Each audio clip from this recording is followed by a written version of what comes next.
Bonjour, voici en bref plus d'informations encore. L'événement, c'est le 36e Festival international du court-métrage de Clermont-Ferrand, avec ses compétitions internationales, nationales et labos, et puis ses 8 somptueux programmes thématiques, incluant l'Afrique, les États-Unis et la guerre de 14-18, ainsi qu'une étonnante sélection baptisée La Fuite. La fuite, la route, la fugue, ça a toujours été des thèmes qui ont alimenté le cinéma depuis ses débuts. Si on pense au court-métrage de Chaplin, Keaton, c'était des poursuites incessantes. Donc il y aura cet aspect de partir, de quitter son pays, sa société, son mari, sa femme, la routine, son travail, etc. Disons, ou le danger, donc parce qu'on est poursuivi. Donc ça, c'est la fuite qu'on peut dire extérieure, mais aussi il y a tout un aspect auquel je tiens beaucoup, donc de la fuite dans les idées, c'est la fuite intérieure. Ça peut être, pour être le plus léger, peut-être la mythomanie, mais ça peut aller jusqu'à la maladie mentale, le suicide, pourquoi pas. Et puis le dernier grand départ, qui est la mort.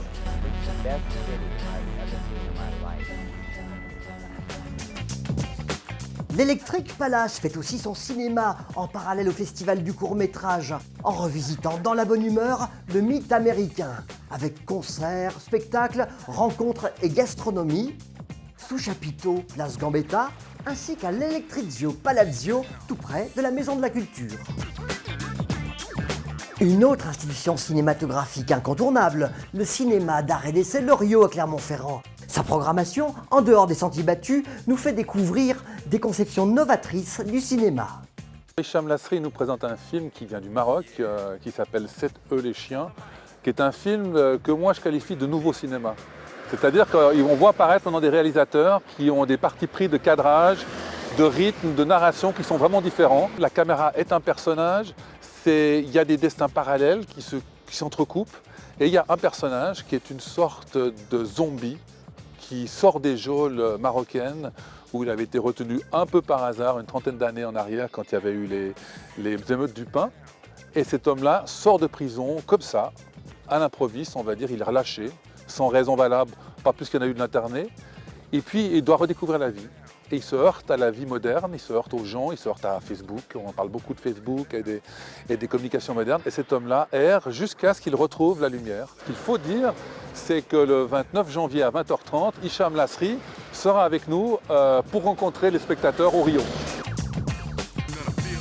Art de l'image toujours, l'espace photographique Fonfred a accueilli durant quelques mois le photographe Bertrand Meunier pour un travail en résidence sur le plateau Saint-Jacques. L'artiste nous livre aujourd'hui ses photographies où s'imbrique l'environnement particulier d'un quartier populaire à des portraits éminemment forts. Ça me rappelle un petit peu moi, je veux dire, parce que moi je suis issue aussi de l'immigration et j'ai eu la chance d'avoir été à l'école, d'avoir poursuivi des études. Et ces jeunes filles-là aussi se battent pour réussir. C'est chaque jour un combat pour elles. Et la condition des femmes n'est pas encore... il y a encore du chemin à faire. L'exposition Le Plateau, c'est jusqu'au 10 mai 2014 à l'espace photographique Fonfred. En commémoration des relations diplomatiques entre la France et la Chine, une autre exposition est organisée à la mission des relations internationales de la ville de Clermont-Ferrand. Elle est organisée par des étudiants de l'université normale d'Anshan en Chine. Une galerie d'art contemporain en plein air, joliment bohème, c'est Place aux Arts, le premier dimanche de chaque mois, Place des Salins, pour des rencontres très chaleureuses entre amateurs éclairés et artistes peintres, photographes et sculpteurs. Musique actuelle, la COP de mai plante à nouveau ses musiciens dans le décor du musée d'art Roger Quillot pour nous conter les aventures électroniques de Baobab Seed et Pacific Park, dimanche 2 février à 14h. D'autres valeurs sûres se produiront quant à elles à la Petite Copée du 31 janvier au 8 février avec The Delano Orchestra, Sankin, Can Blaster. Programme complet des réjouissances sur le site de la Copée. John Brassett, le bluesman anglais chansonnier, sort son 12e disque, un rien iconoclaste et superbement distingué. Il est au Puy de la Lune les 1er et 2 février à 21h30. Côté sport, les footballeurs du Clermont Foot Auvergne ne craignent pas le froid. Ils affrontent Arles-Avignon le 31 janvier. Le 1er février, c'est la finale du Trophée Andros. Alors, rendez-vous à Superbès pour les amoureux du sport mécanique sur glace.